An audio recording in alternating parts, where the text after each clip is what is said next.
The tech world. She moves fast.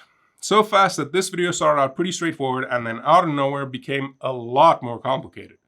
See, I've been getting more and more into Intel's 12th gen universe lately, and their main characters, especially in the more value-oriented roles, have really shaken things up. Enough so that this review of AMD's Ryzen 5 5600X could have potentially taken a sharp turn into the negative. But then AMD decided to slash and leave a large gaping wound in the pricing for the bulk of their 5000 series chips, and in doing so taking the fight right back to Intel in a way that will leave us as the people actually buying these things in a very, very favorable position. So, more than a year later, with legitimate competition from Intel lined up, price cuts abound, and apparently another couple of chip releases around the corner, is AMD's Ryzen 5 5600X still the cream of the crop gaming CPU that it was when it first landed?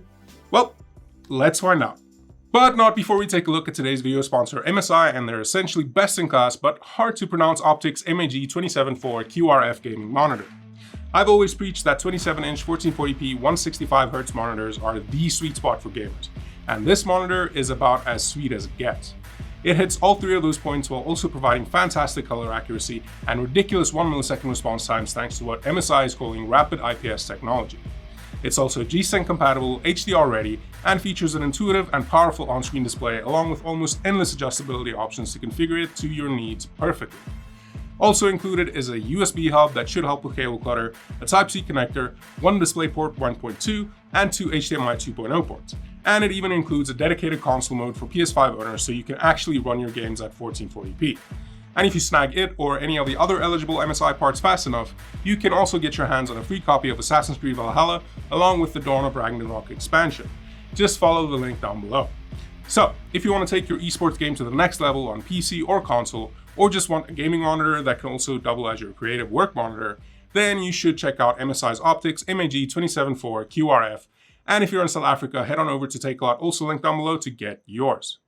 Now, as I already mentioned, the Ryzen 5 5600X has been kicking around for a while now. I mean, it originally launched back in November of 2020, and it's still a go-to choice for gamers everywhere. And for good reason.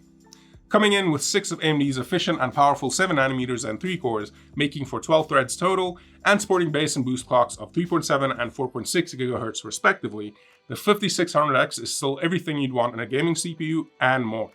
It also has a relatively low TDP by today's standards of 65 watts, 32 megabytes of L3 cache, supports PCIe 4.0, features native support for memory up to 3200 MHz and much higher via even the simplest overclock, and even ships with a decently capable and sexy Wraith cooler right in the box as a bonus.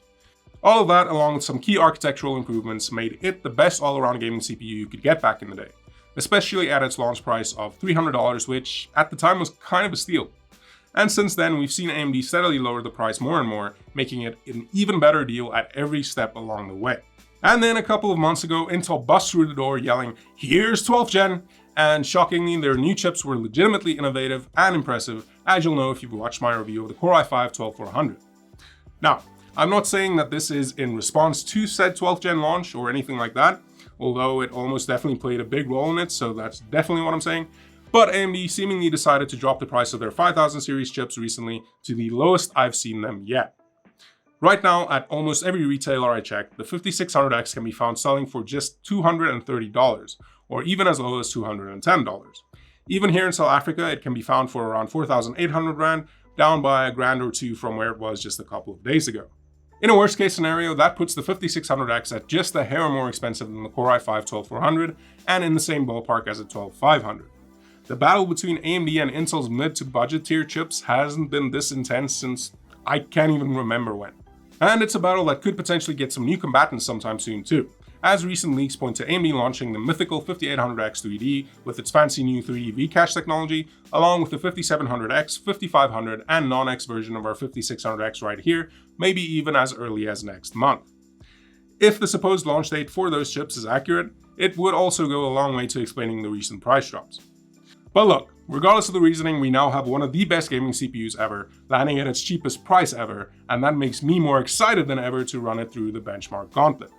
So, while I don't usually blow our collective loads with benchmarks this early into a video, I think the numbers will be interesting enough to warrant a little premature benchmarkulation.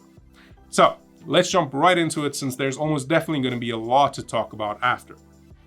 The AMD test bench we're working with includes MSI's X570 Gaming Pro Carbon, 32 gigs of Crucial's Ballistics RGB running at 3600 MHz CL16, MSI's Core Liquid 360R keeping the chip cool, Antec's 750W EAG Pro providing power, MSI's RTX 3070 Gaming X Trio, and then we have Crucial's P5 Plus as our main drive.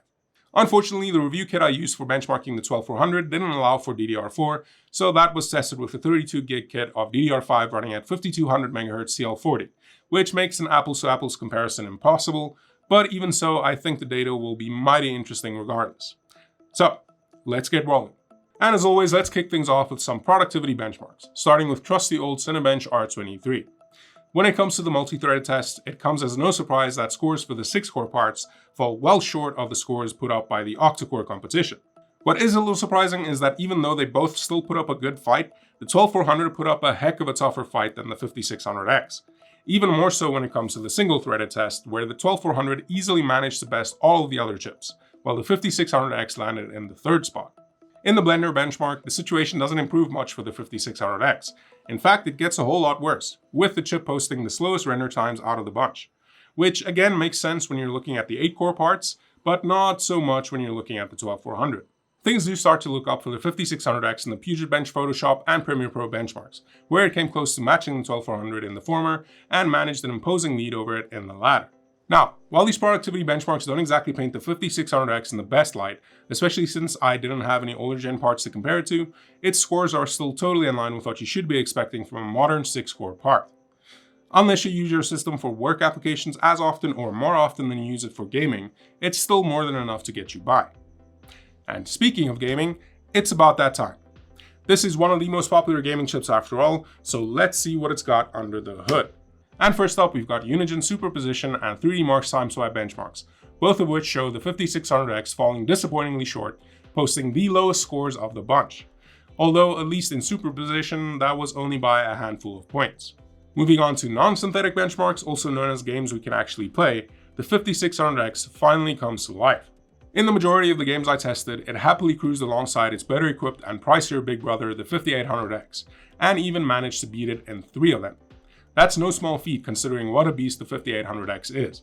It also managed to stay ahead of the 2 last-gen parts, posting higher frame rates than them in more than half of the titles tested, which again is impressive in its own right. Sure, it does still lose out to one or the other on occasion, but even then it's barely by more than a couple of frames. And now we have to address the gigantic blue elephant in the room. That damn 12400 sure packs one hell of a punch. Out of all of the 11 games I benchmarked, the 12400 came out victorious over the 5600X in all of them. Yep, all of them. In fact, with all of the average FPS scores tallied up, the 12400 actually managed to beat every other chip on the board, with the 5800 and 5600X following in 2nd and 3rd place respectively. Although to be fair, adding up the average FPS scores like this isn't exactly the best way to measure performance, since certain games are far better optimized for either AMD or Intel, but even so, this is impressive shiz. And to be even fairer, in games that don't seem to favor one team over the other, meaning most of them except Far Cry and Forza, the FPS difference between the 5600X and the 12400 ranged just between 0 and 4%. So basically, if you're playing either of those games I just mentioned, then this is a landslide victory for the 12400, but if you're playing anything else, then the difference will be so small that you won't even notice it in-game.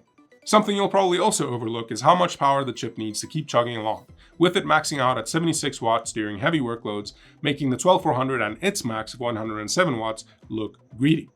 Interestingly, the lower power draw didn't translate into lower temperatures, with the 5600X settling in at 71 degrees C and the 12400 at 69 degrees.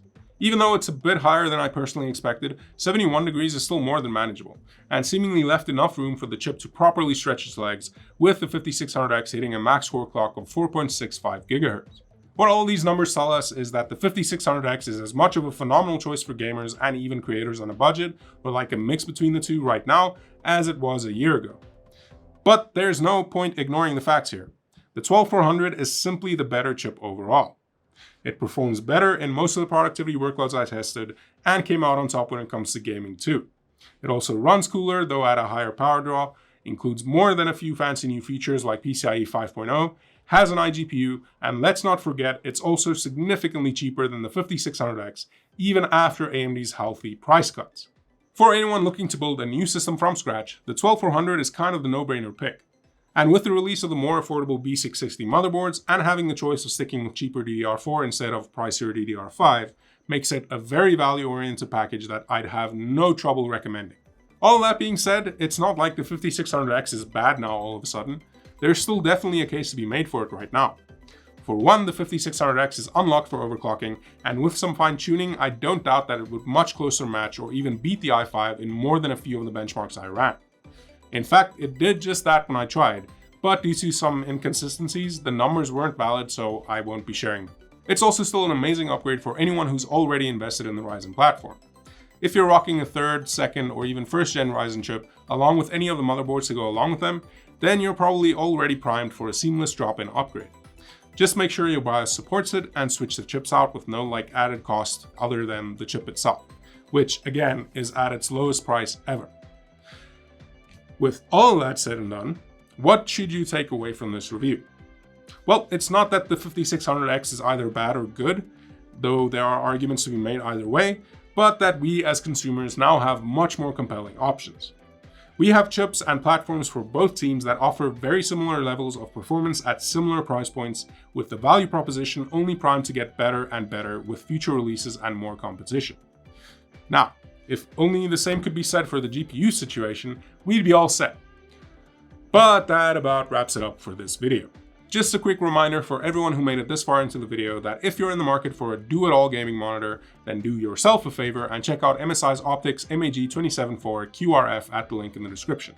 And be sure to pick it up at Takealot, also linked down below if you're in South Africa. Thanks for dropping by, and be sure to hit all the buttons on your way out, and I'll see you all in the next one.